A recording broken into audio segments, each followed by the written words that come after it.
Hi, I'm Ellie Deutsch with Garrett Popcorn at Social Media Strategy Summit Chicago. I've got Cassandra Clark here from Discover, and we're going to talk to her and find out a little bit more about her session on demystifying social analytics. So, Cassandra, what is your session all about? And I mean, everybody raved and raved and saw everything on Twitter. So, can you tell me a little bit more about, what you do and who you are and kind of what you talked about this morning?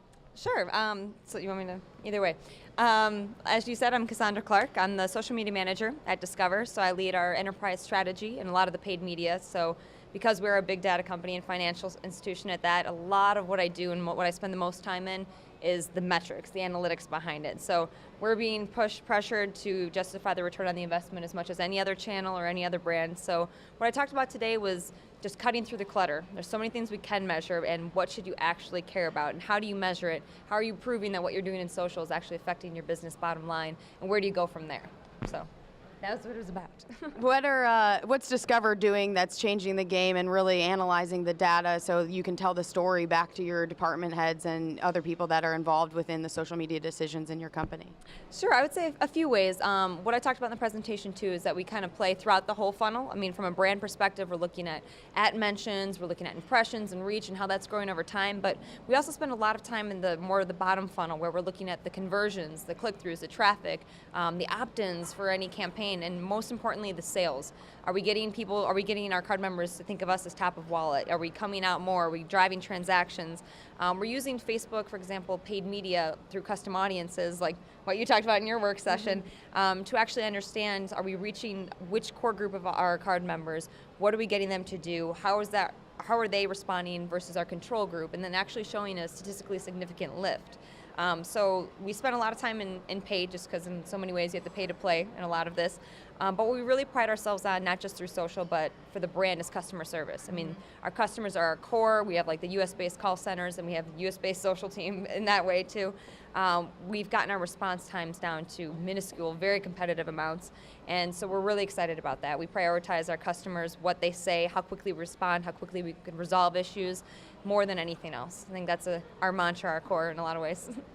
That's great. So one of the things that you showed in your session was a Discover example video that kind of detailed how you're converting people on Facebook to influence others and also bring them back to Discover. So can you talk a little bit about that program and the reason on how it's converting for you and what data you're extracting from it? Yeah, absolutely. So you're referencing our Shop Discover program. It was what we did in fourth quarter around the holiday shopping time.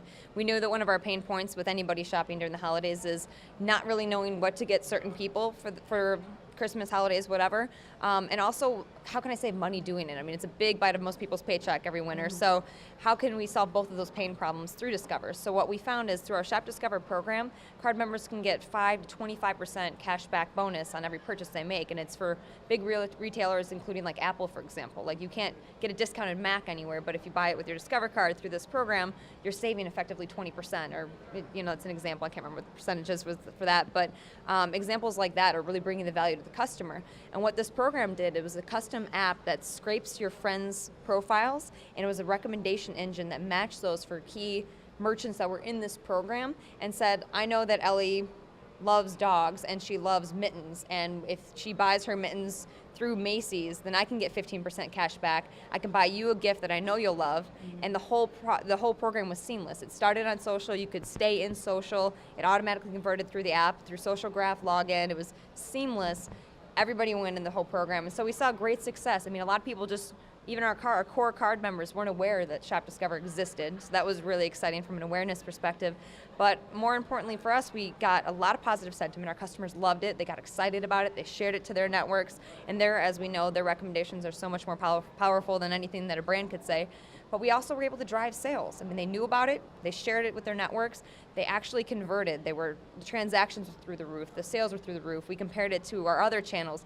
We had 5 times more people interact and convert with social than we did with email, for example, just through this campaign. So it was really effective. We got really excited about it. So we'll be rolling out a 2.0 version this year. Stay tuned for Excellent. that. Okay, cool. We'll look for it.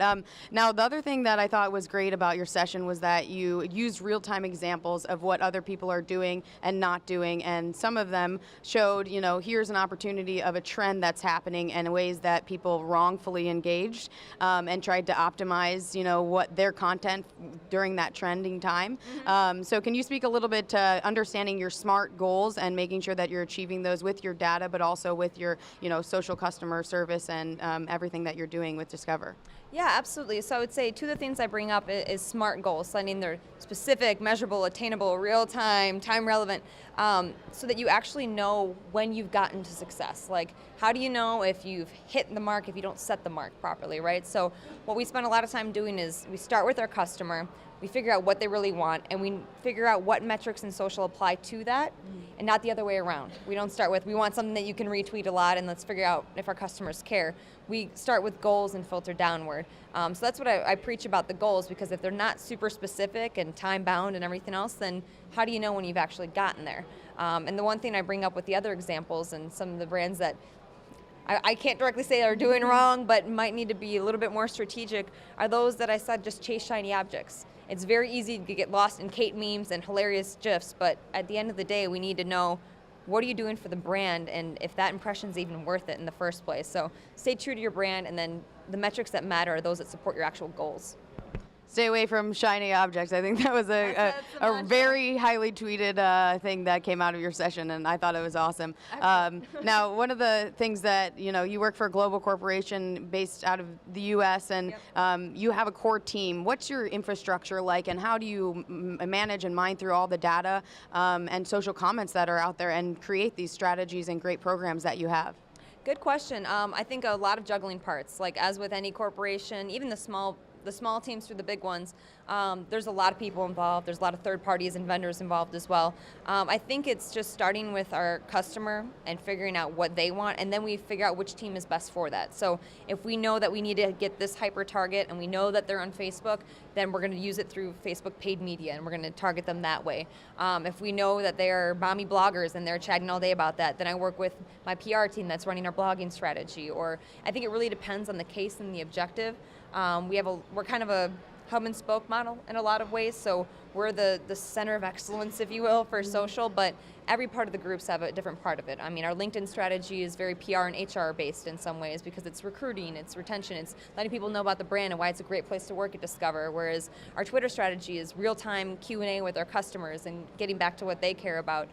So I think it really depends on the program and the channel, but I would say there's not a week that goes by that we're not in some conference room or some call with all of them all the time. So it's a constant ebb and flow stream of communication. I guess there's no way to you can't live in a silo, as with any team.